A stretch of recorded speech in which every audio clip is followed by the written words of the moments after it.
Test 3. This is the IELTS listening test. You will hear a number of different recordings and you will have to answer questions on what you hear. There will be time for you to read the instructions and questions, and you will have a chance to check your work.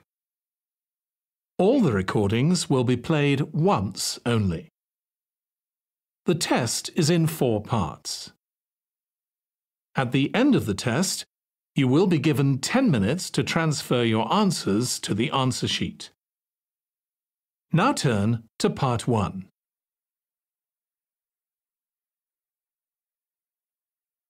Part 1. You will hear a woman who works at an employment agency talking to a man about jobs he could apply for. First, you have some time to look at questions 1 to 5.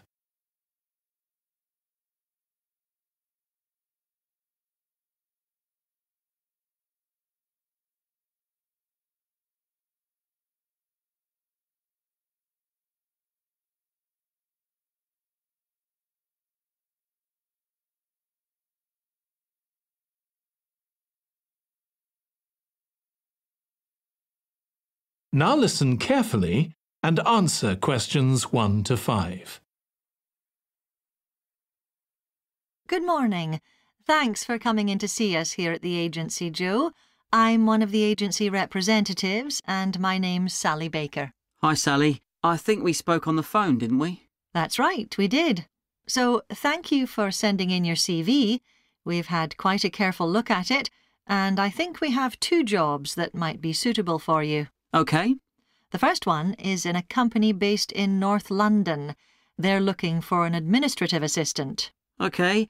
What sort of company is it? They're called Home Solutions, and they design and make furniture. Oh, I don't know much about that, but it sounds interesting. Yes, well, as I said, they want someone in their office, and looking at your past experience, it does look as if you fit quite a few of the requirements. So on your CV it appears you've done some data entry? Yes. So that's one skill they want. Then they expect the person they appoint to attend meetings and take notes there. OK. I've done that before, yes. And you need to be able to cope with general admin. Filing and keeping records and so on. That should be OK. And in my last job, I also had to manage the diary. Excellent. That's something they want here too. I'd suggest you add it to your CV. I don't think you mentioned that, did you? No. So, as far as the requirements go, they want good computer skills, of course, and they particularly mention spreadsheets. That should be fine. And interpersonal skills, which would be something they'd check with your references. I think that should be OK, yes. Then they mention that they want someone who is careful and takes care with details. Just looking at your CV, I'd say you're probably all right there. I think so, yes. Do they want any special experience? I think they wanted some experience of teleconferencing. Oh, I've got 3 years' experience of that. Let's see. Yes, good. In fact, they're only asking for at least 1 year, so that's great. So is that something that might interest you? It is, yes. The only thing is, you said they were in North London, so it would be quite a long commute for me. OK. Before you hear the rest of the conversation, you have some time to look at questions 6 to 10.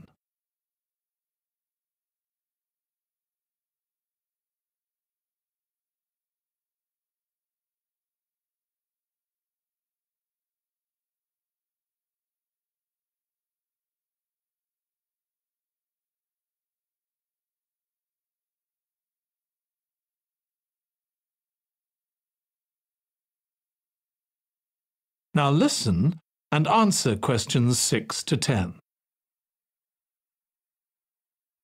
So the second position might suit you better as far as the location goes. That's for a warehouse assistant, and that's in South London. Yes, that would be a lot closer. And you've worked in a warehouse before, haven't you? Yes. So as far as the responsibilities for this position go, they want someone who could manage the stock, obviously, and also deliveries. That should be okay. You've got to keep track of stuff, but I've always been quite good with numbers. Good. That's their first requirement. And they want someone who's computer literate, which we know you are. Sure. Then they mention organisational skills. They want someone who's well organised. Yes, I think I am. And tidy? Yes, they go together really, don't they? Sure.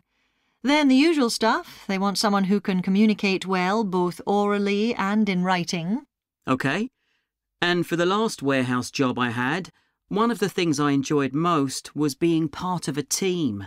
I found that was really essential for the job. Excellent. Yes, they do mention that they want someone who's used to that, yes. Now, when you were working in a warehouse last time, what sorts of items were you dealing with? It was mostly bathroom and kitchen equipment, sinks and stoves and fridges. So you're okay moving heavy things? Sure. I'm quite strong, and I've had the training. Good. Now, as far as experience goes, they mention they want someone with a licence and that you have experience of driving in London, so you can cope with the traffic and so on. Yes, no problem. And you've got experience of warehouse work. And the final thing they mention is customer service. I think, looking at your CV, you're okay there. Right. So, what about pay? Can you tell me a bit more about that, please? That is the end of part 1. You now have 1 minute to check your answers to part 1.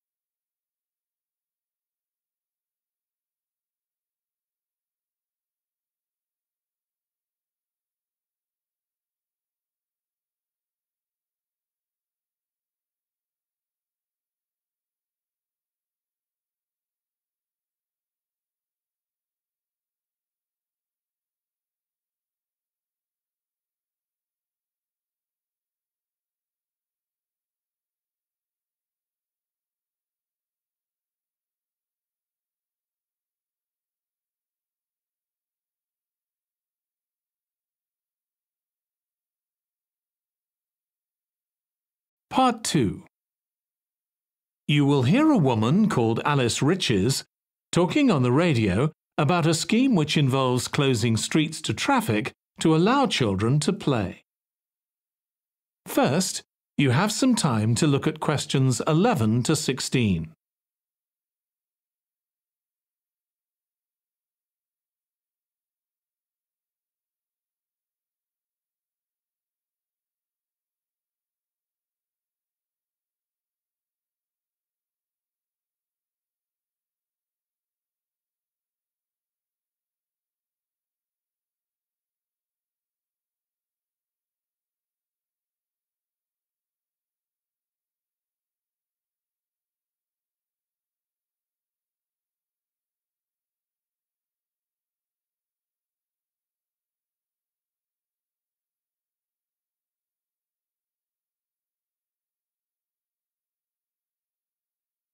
Now listen carefully and answer questions 11 to 16. My guest on the show today is Alice Riches, who started the Street Play scheme where she lives in Beechwood Road. For those of you that don't already know, Street Play involves local residents closing off their street for a few hours so that children have a chance to play in the streets safely. She started it in her own street, Beechwood Road, and the idea caught on. And there are now street play schemes all over the city. So when did you actually start the scheme, Alice? Well, I first had the idea when my oldest child was still a toddler. So that's about 6 years ago now. But it took at least 2 years of campaigning before we were actually able to make it happen. So the scheme's been up and running for 3 years now. We'd love to be able to close our road for longer, for the whole weekend, from Saturday morning until Sunday evening, for example. At the moment, it's just once a week. But when we started, it was only once a month, but we're working on it. So what actually happens when Beechwood Road is closed? We have volunteer wardens, mostly parents, but some elderly residents too, who block off our road at either end. The council have provided special signs, but there's always a volunteer there to explain what's happening to any motorists. Generally, they're fine about it. We've only had to get the police involved once or twice. Now, I should explain that the road isn't completely closed to cars, but only residents' cars are allowed. If people really need to get in or out of Beechwood Road, it's not a problem, as long as they drive at under 20 kilometres per hour. But most people just decide not to use their cars during this time, or they park in another street. The wardens are only there to stop through traffic. So can anyone apply to get involved in street play? Absolutely. We want to include all kids in the city, especially those who live on busy roads. It's here that demand is greatest. Obviously, there isn't such demand in wealthier areas where the children have access to parks or large gardens, or in the suburbs where there are usually more places for children to play outside. I'd recommend that anyone listening who likes the idea should just give it a go. We've been surprised by the positive reaction of residents all over the city, and that's not just parents. There are always a few who complain, but they're a tiny minority. On the whole, everyone is very supportive and say they're very happy to see children out on the street, even if it does get quite noisy. Before you hear the rest of the conversation, you have some time to look at questions 17 to 20.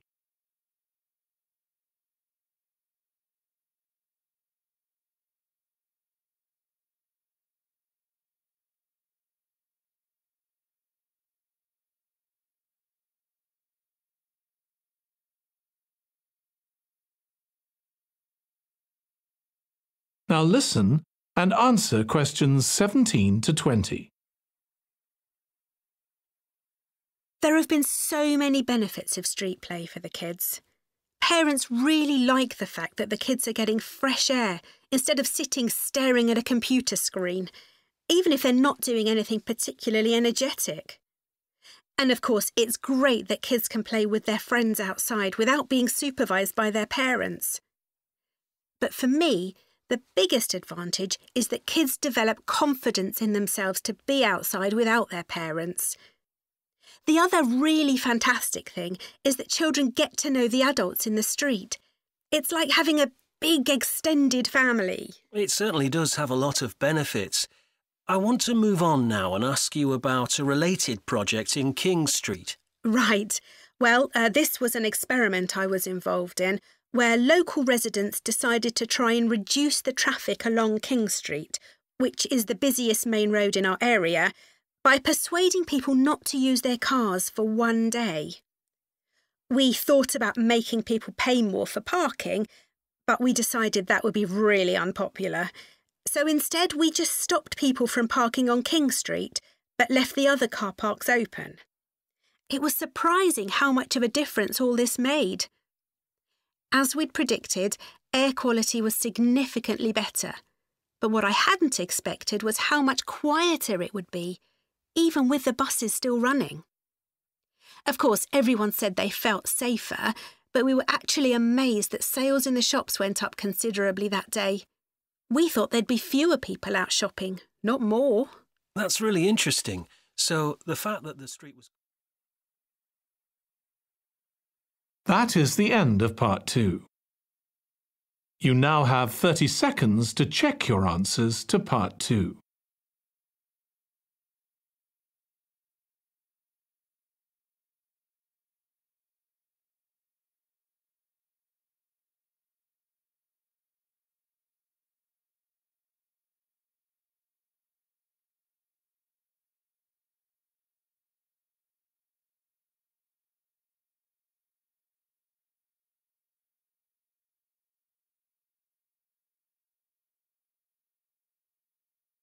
Part 3. You will hear two students, called Hazel and Tom, talking about Hazel's media studies assignment.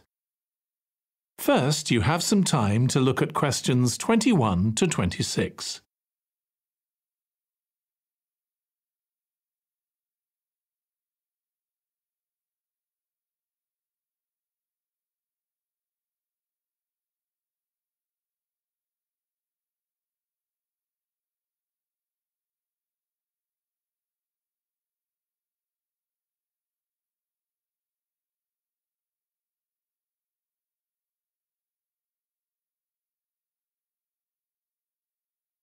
Now listen carefully and answer questions 21 to 26. Tom, could I ask you for some advice, please? Yes, of course. If you think I can help. What's it about? It's my first media studies assignment, and I'm not sure how to go about it. You must have done it last year. Is that the one comparing the coverage of a particular story in a range of newspapers? That's right. Oh, yes. I really enjoyed writing it. So, what sort of things do I need to compare? Well, there are several things. For example, there's the question of which page of the newspaper the item appears on. You mean because there's a big difference between having it on the front page and the bottom of page 10, for instance? Exactly. And that shows how important the editor thinks the story is. Then there's the size. How many column inches the story is given. How many columns it spreads over. And I suppose that includes the headline. It certainly does. It's all part of attracting the reader's attention. What about graphics? Whether there's anything visual in addition to the text? Yes, you need to consider those too, because they can have a big effect on the reader's understanding of the story. Sometimes a bigger effect than the text itself. Then you'll need to look at how the item is put together. What structure is it given? Bear in mind that not many people read beyond the first paragraph. So what has the journalist put at the beginning? And if, say, there are conflicting opinions about something, does one appear near the end where people probably won't read it? And newspapers sometimes give wrong or misleading information, don't they? Either deliberately or by accident. Should I be looking at that too? Yes, if you can. Compare what's in different versions. And as far as possible, try and work out what's true and what isn't. And that relates to a very important point. What's the writer's purpose? Or at least the most important one, if they have several. It may seem to be to inform the public, but often it's that they want to create fear or controversy, or to make somebody look ridiculous. Gosh, I see what you mean. And I suppose the writer may make assumptions about the reader. That's right. About their knowledge of the subject, their attitudes, and their level of education, which means writing so that the readers understand without feeling patronised. All of that will make a difference to how the story is presented. Before you hear the rest of the discussion, you have some time to look at questions 27 to 30.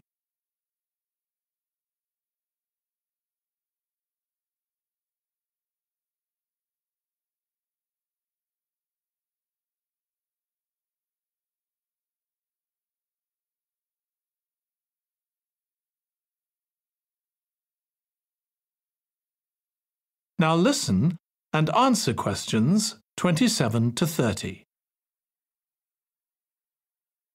Does it matter what type of story I write about? No.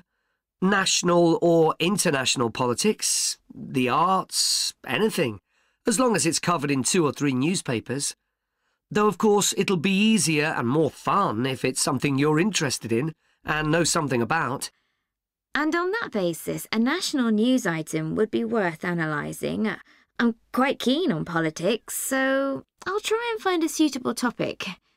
What did you choose for your analysis, Tom? I was interested in how newspapers expressed their opinions explicitly.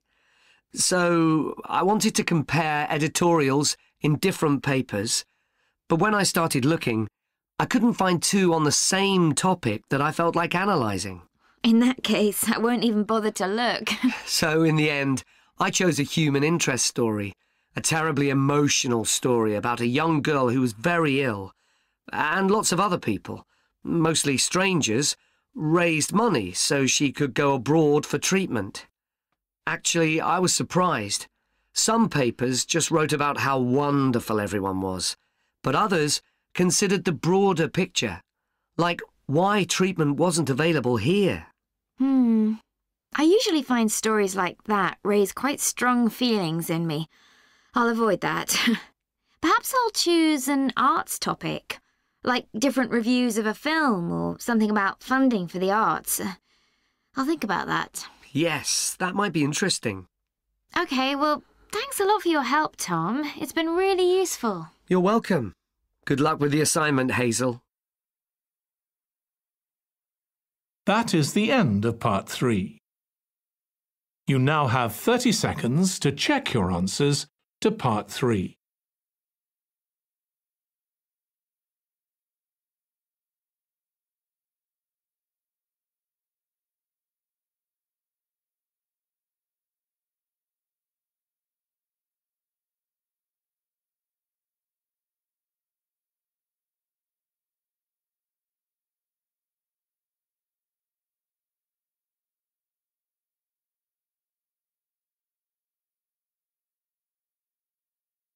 Part 4. You will hear part of a lecture on the early history of keeping clean. First, you have some time to look at questions 31 to 40.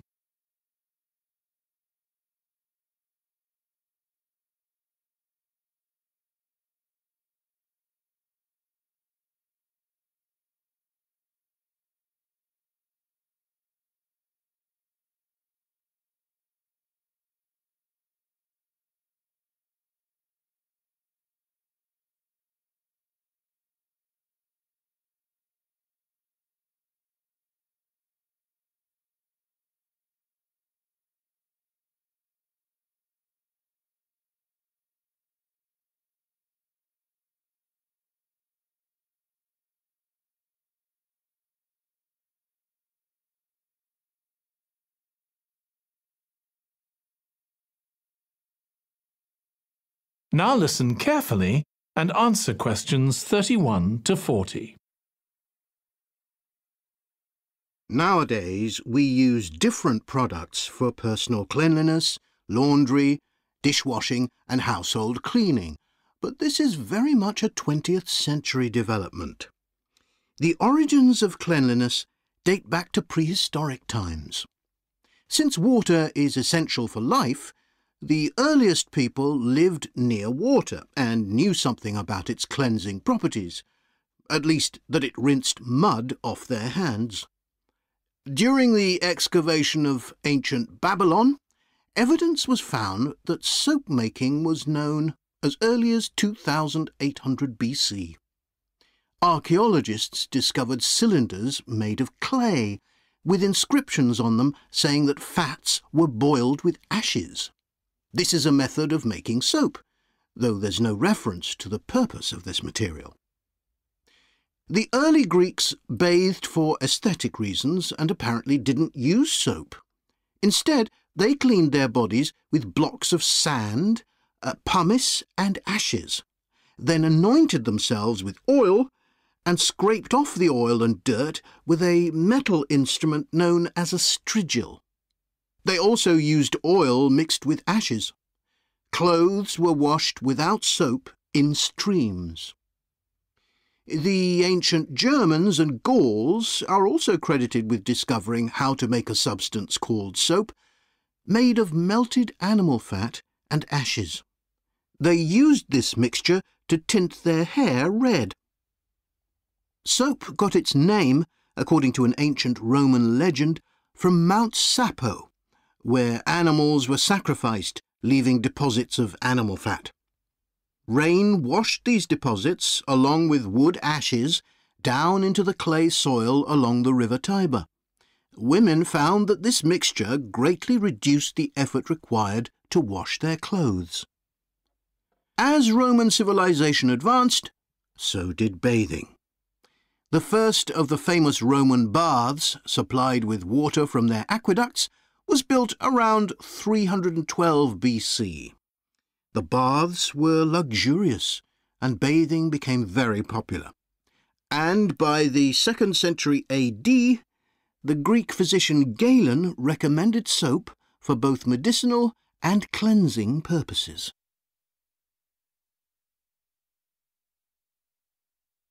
After the fall of Rome in 467 AD and the resulting decline in bathing habits, much of Europe felt the impact of filth on public health. This lack of personal cleanliness and related unsanitary living conditions were major factors in the outbreaks of disease in the Middle Ages, and especially the Black Death of the 14th century.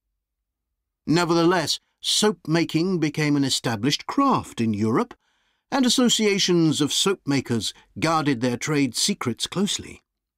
Vegetable and animal oils were used with ashes of plants, along with perfume, apparently for the first time. Gradually, more varieties of soap became available for shaving and shampooing, as well as bathing and laundering. A major step toward large-scale commercial soap-making occurred in 1791, when a French chemist, Nicolas Leblanc, patented a process for turning salt into soda ash, or sodium carbonate. Soda ash is the alkali obtained from ashes that combines with fat to form soap. The Leblanc process yielded quantities of good quality, inexpensive soda ash. Modern soap-making was born some 20 years later, in the early 19th century, with the discovery by Michel-Eugène Chevreul, another French chemist, of the chemical nature and relationship of fats, glycerine, and fatty acids. His studies established the basis for both fat and soap chemistry, and soap-making became a science. Further developments during the 19th century made it easier and cheaper to manufacture soap. Until the 19th century, soap was regarded as a luxury item and was heavily taxed in several countries. As it became more readily available, it became an everyday necessity, a development that was reinforced when the high tax was removed. Soap was then something ordinary people could afford, and cleanliness standards improved. With this widespread use came the development of milder soaps for bathing and soaps for use in the washing machines that were available to consumers by the turn of the 20th century. That is the end of Part 4. You now have 1 minute to check your answers to Part 4.